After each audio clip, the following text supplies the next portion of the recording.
Hello, my dear students. I hope all of you fine.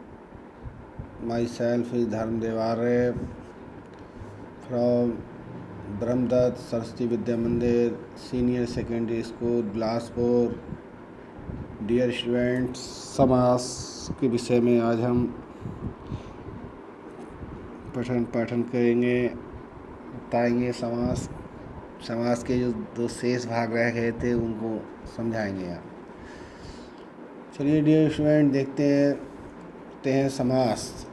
तो इसमें आपका है द्वंद्व समास. रह गया था तीसरा, पिछले हम पढ़ चुके हैं चैप्टर में, बाकी शेष. तो द्वंद्व समास किसे कहते हैं? तो द्वंद्व का मतलब होता है, द्वंद्व समास में दोनों पद प्रधान होते हैं. समझे? द्वंद्व समास में दोनों पद प्रधान होते हैं. इन पदों को जोड़ने पर और, एवं, तथा, या, अथवा आदि योजक या विभाजक शब्द लगते हैं. तो डियर स्टूडेंट, इसको ध्यान रखेंगे. द्वंद्व समास में अधिकतर समस्त पद में योजक चिन्ह लगा हुआ होता है. और योजक चिन्ह का मतलब होता है वो और का लोप होता है. जब हम विग्रह करते हैं तो उसमें और जुड़ जाता है. जैसे, बस इतना ध्यान रखना है हमें इसमें कि द्वंद्व समास में दोनों पद प्रधान होते हैं. पदों को जोड़ने पर और शब्द लगता है. और, एवं, तथा, अथवा आदि योजक या विभाजक शब्द लगते हैं. देखते हैं एग्जाम्पल. समस्त पद है जैसे माता पिता. देखिए, माता पिता के बीच में जो योजक चिन्ह है वो और का संकेत करता है. माता और पिता, ये विग्रह हो गया. बहुत आसान सा है. द्वंद्व समास जिसमें चा का लोप होता है, चा मीन्स होता है और. अच्छा बुरा, इसमें भी देखिए योजक चिन्ह है. अच्छा बुरा, तो लिख देंगे हम विग्रह में अच्छा और बुरा. इसी प्रकार से आपका लाभ हानि, इसमें भी योजक चिन्ह है. लाभ और हानि. ऊंच नीच, ऊंच और नीच. सुख दुख, सुख और दुख. राजा रंक, राजा और रंक. जन्म मरण, जन्म और मरण. धनी निर्धन, धनी और निर्धन. गंगा यमुना, गंगा और यमुना. देखिए, इतने एग्जाम्पल पढ़े. इनमें प्रत्येक में जो योजक चिन्ह लगा हुआ है ये आपका और की ओर संकेत करता है. और जुड़ जाता है तो वहाँ पर जो है आपका जो है द्वंद्व समास होता है. इसी प्रकार से और भी एग्जाम्पल देखेंगे यहाँ. आचार व्यवहार, तो इसे भी योजक चिन्ह है आपका. आचार और व्यवहार. जल थल, जल और थल. दूध दही, दूध और दही. घी शक्कर, घी और शक्कर. फूल पत्ती, फूल और पत्ती. इसी प्रकार से और भी देखेंगे. देश विदेश, देश और विदेश. स्त्री पुरुष, स्त्री और पुरुष. जल वायु, जल और वायु. दाल रोटी, दाल और रोटी. तो देखिए, इतने एग्जाम्पल आपने यहाँ देखे, पढ़े. इनमें अधिकतर सभी में योजक चिन्ह लगा हुआ है. समस्त पद के अंतर्गत हम उसे और से विग्रह में जोड़ देंगे, वो हमारा यहाँ पर द्वंद्व समास होगा. विशेष ध्यान रखेंगे. तो द्वंद्व समास की परिभाषा ये होती है कि द्वंद्व समास में दोनों पद प्रधान होते हैं और इसमें और एवं तथा अथवा अर्थात योजक एवं विभाजक शब्द लगते हैं तो वहाँ द्वंद्व समास होता है। इसे ध्यान क्लियर हो गया। नेक्स्ट देखेंगे आप बहुब्रीहि समास। बहुब्रीहि समास में देखिए इसमें क्या होता है कि इस समास में दोनों पद मिलकर किसी तीसरे अनुमानित विशेष पद की ओर संकेत कर उसे प्रधान पद बनाते हैं। इस समास में दोनों पद मिलकर किसी तीसरे अनुमानित विशेष पद की ओर संकेत कर उसे प्रधान पद बनाते हैं।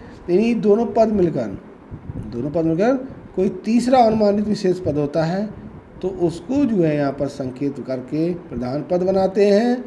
जैसे समस्त पद है आपका चक्रधर। अब ये दो पद हैं, दोनों पद क्या है? चक्र को धारण करने वाला, अर्थात तीसरा कौन? विष्णु भगवान। भाई चक्र को धारण करने वाला अर्थात विष्णु भगवान, चक्र को धारण करने वाले, कोई तीसरा पद हो गया। इसी प्रकार से आपका नीलकंठ, नीला है कंठ जिसका, अर्थात शिव।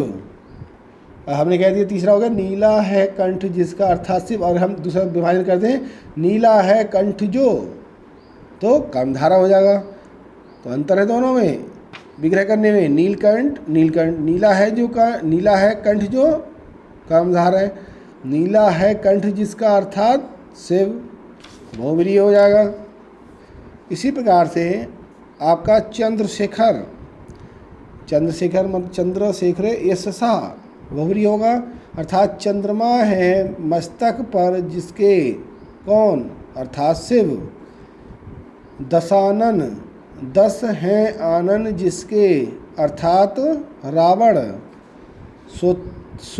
श्वेताम्बरः, श्वेताम्बरः मतलब श्वेत है वस्त्र जिसके, अर्थात सरस्वती। लंबोदर, लंबा है उदर जिसका, अर्थात गणेश। गिरिधर, गिरि को धारण करने वाला, गिरि को धारण करने वाला अर्थात कृष्ण। त्रिनेत्र, 3 नेत्र हैं जिसके, 3 नेत्र हैं जिसके, अर्थात कौन? शिव। त्रियाणाम नेत्राणाम समाहारा, द्विगु हो जाएगा। तिर नेत्र हैं जिसके, अर्थात शिव हो जाएगा। त्रिलोचन, 3 नेत्र हैं जिसके, यहीं देखिए सेम आ गया, अर्थात शिव। 6 मुख किसके होते हैं? षडानन, 6 मुख हैं जिसके, अर्थात कार्तिकेय।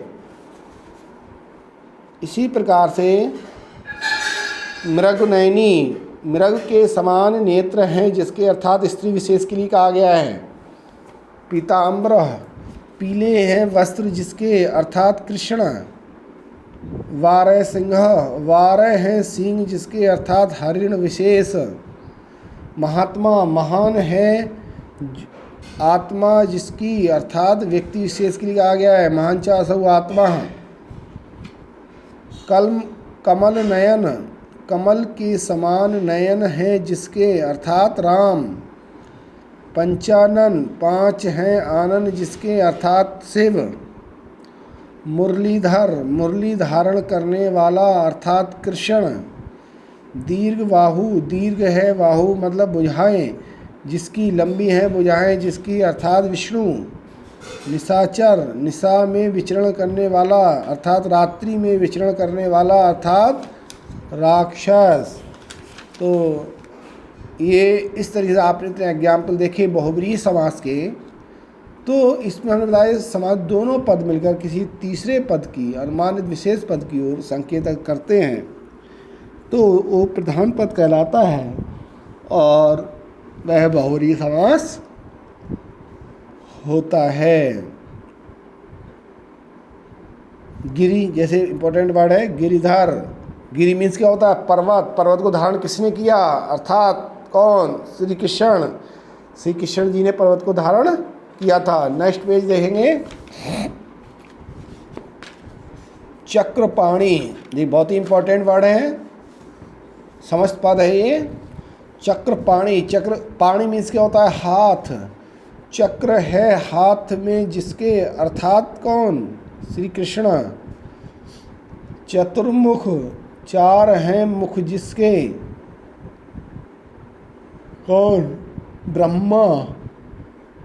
त्रिवेणी, तीन नदियों का संगम स्थल, तीन नदियों का संगम स्थल त्रिवेणी कहलाता है, अर्थात प्रयागराज, अर्थात इलाहाबाद जिसे कहते हैं, और त्रिवेणी है, तीन नदियों का संगम स्थल प्रयागराज। तीव्र बुद्धि, तीव्र बुद्धि वाला, अर्थात बालक विशेष के लिए कहा गया है। उदार हृदय, उदार है हृदय जिसका, व्यक्ति विशेष के लिए कहा गया है। तो ये इस तरीके से ये आपके द्वंद्व और बहुव्रीहि समास हुए। एक बात और बता रहे हैं हम आपको यहाँ पर कि बहुव्रीहि और कर्मधारय समास में अंतर भी थोड़ा समझ लेंगे। प्रत्येक समस्त पद का विग्रह उसके समास का निर्धारण करता है। प्रत्येक समस्त पद का विग्रह उसके समास का निर्धारण करता है। जैसा विग्रह होगा वैसा ही समास होगा, इसका विशेष ध्यान रखेंगे। जैसे नीलकंठ, अब इसका विग्रह कर दिया आपने, नीला है कंठ जो, क्या अर्थात कर्मधारय समास हो जाएगा इसमें, कर्मधारय समास।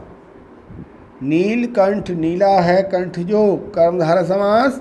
और इसी का हम विग्रह कर देंगे नीलकंठ का, कि नीला है कंठ जिसका, अर्थात शिव। तीसरे की ओर संकेत कर दिया गया, प्रधान पद हो गया वो, तो तीसरा जो है शिव हो गया। तीसरा है कंठ जिसका, अर्थात शिव। तो हमारा यहाँ पर जो है बहुव्रीहि समास हो जाएगा, इसका हम विशेष ध्यान रखेंगे।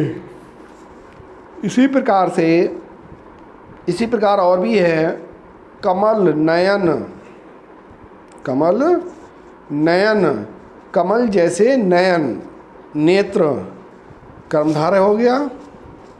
और कमल नयन का अगर हम विग्रह कर देंगे कि कमल जैसे नयनों वाला, कमल जैसे नयनों वाला, अर्थात कौन? राम।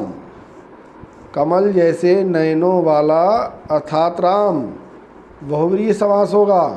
और कमल जैसे नयन तो कर्मधारय समास होगा।